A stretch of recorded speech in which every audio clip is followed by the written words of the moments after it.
काँग्रेसचे उमेदवार वीरेंद्र जगताप यांनी शेतकऱ्यांच्या भावना दुखावणारं वादग्रस्त वक्तव्य केलं।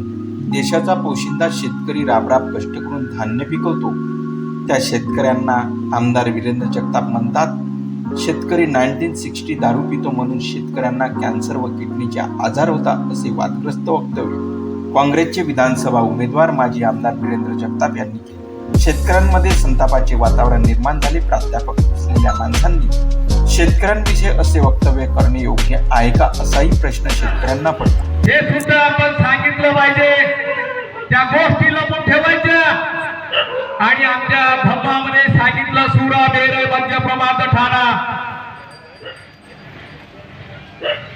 आमच्या समाजातील लोकांना तुम्ही दारू पिता म्हणून आमच्या किडन्या खराब होतात आणि मग त्यांचे ऑपरेशन करावे लागतात, त्यांना लखवा जातो,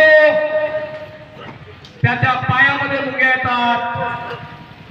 असं ह्या ठिकाणच्या सर्वसामान्य जनतेला जर हिणावत असताल तर तुम्हाला सुद्धा येणाऱ्या 20 तारखेला आम्ही तुमची पुन्हा जागा दाखवून देऊ।